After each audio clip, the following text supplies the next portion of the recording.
The first rule of compounding: never interrupt it unnecessarily. That's not the quote people want.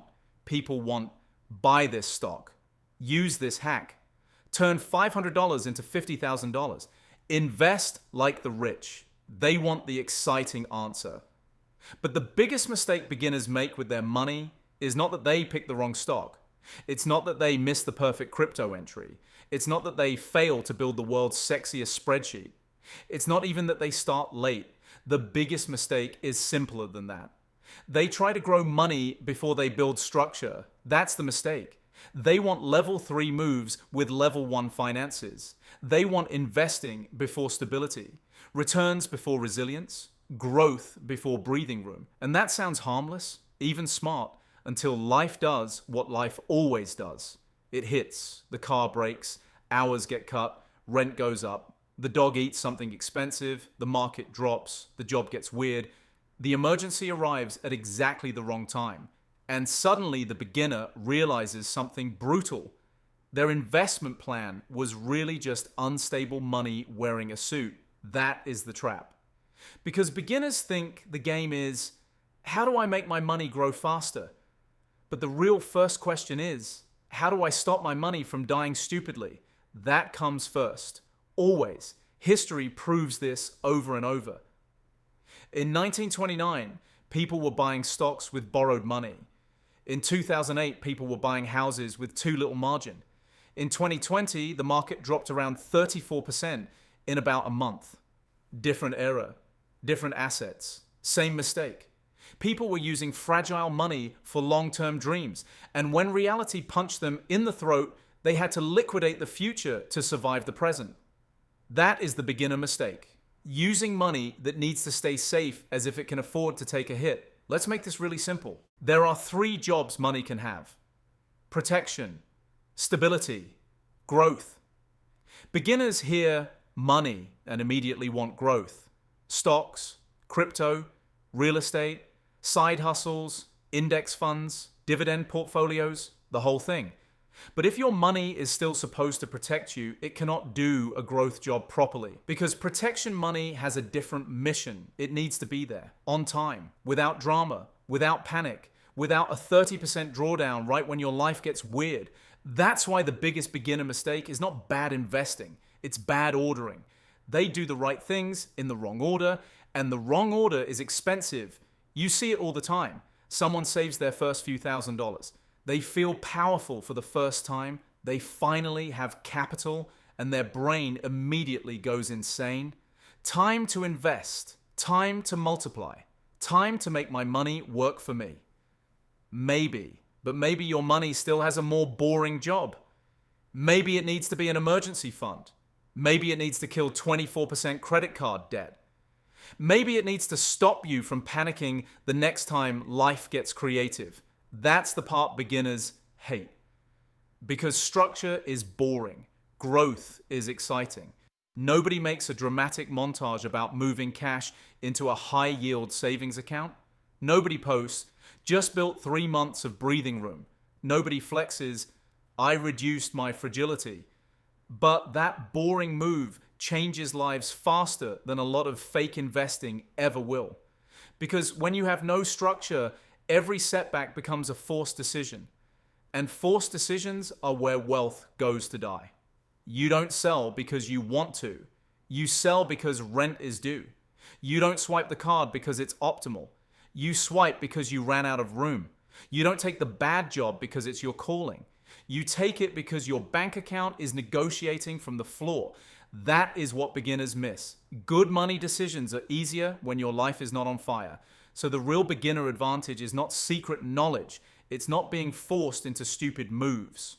Now let's talk about what beginners usually think the mistake is. They think the mistake is not investing early enough. And yes, starting early matters. A lot. Compounding is real.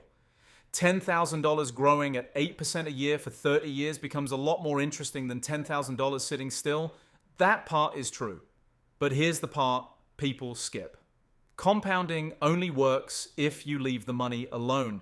And beginners are terrible at leaving money alone when their structure is weak. They invest with the wrong money, then life interrupts the plan, then they sell or borrow or panic or stop completely. So the mistake wasn't not investing. The mistake was pretending unstable money was long-term money. That's the difference. This is why some people start investing early and still get nowhere. Not because investing is fake, because their foundation keeps cracking underneath it. Imagine two beginners.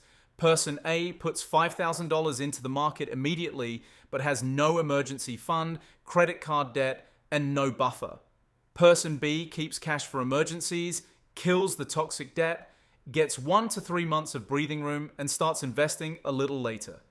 Who wins? Most beginners think person A is smarter because they started early. Maybe not.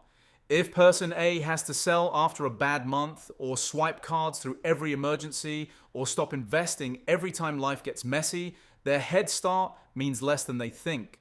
Person B might look slower, but slow with structure beats fast with fragility all the time. That's the lesson. Beginners confuse motion with progress. Buying something feels like progress. Opening a brokerage account feels like progress. Picking ETFs feels like progress. Watching finance videos at 1.5 times speed feels like progress.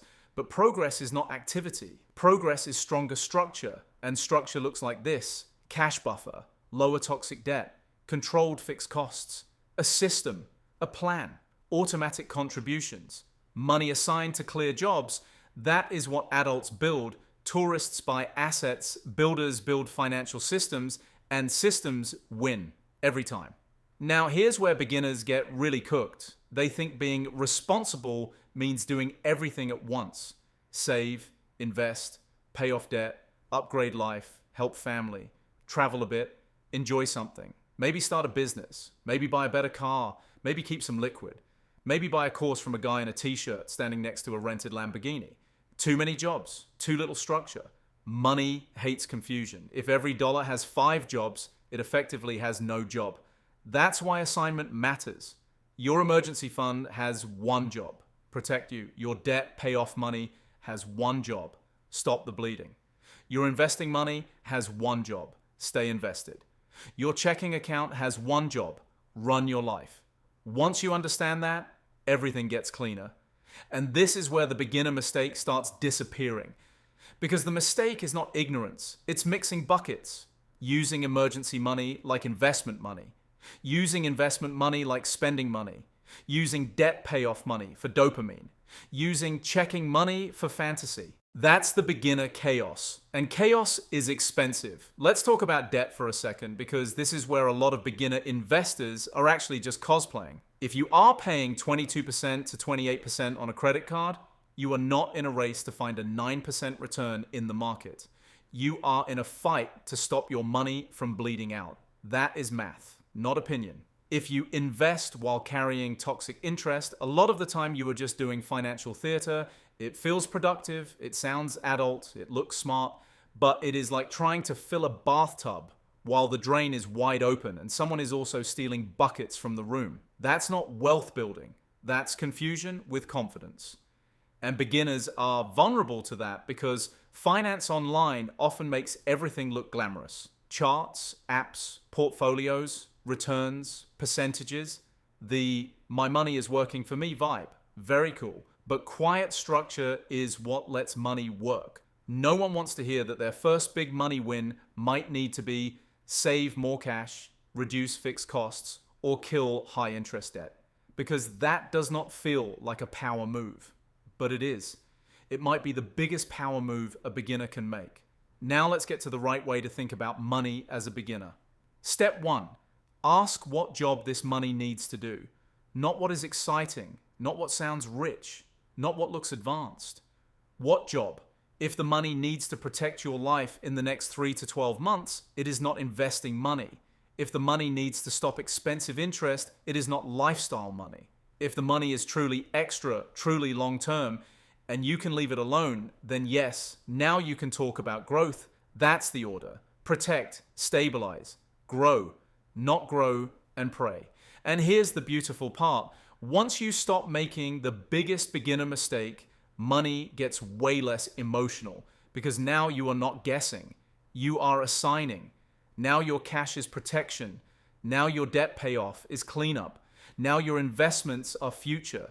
Now your spending is honest. That changes everything. You stop feeling behind all the time. You stop needing one big move. You stop confusing looking like an investor with actually building a stronger life. Because the real first win with money is not a 20% return. It's becoming hard to break. That is the foundation of everything else. And once you have that, the investing becomes easier. The patience becomes easier. The discipline becomes easier. The staying the course part becomes easier because now the market can be volatile without your whole life becoming volatile. That is the difference. So here's the final thought. The biggest mistake beginners make with their money is trying to grow it before they structure it. They want the return before the resilience. They want the portfolio before the buffer. They want the exciting move before the boring foundation. But wealth does not care about what feels advanced. It cares about what survives. So if you're a beginner, don't ask, what's the smartest thing I can buy? Ask, what job does this money need to do first? That question alone will save you years. Subscribe for more simple, animated finance videos.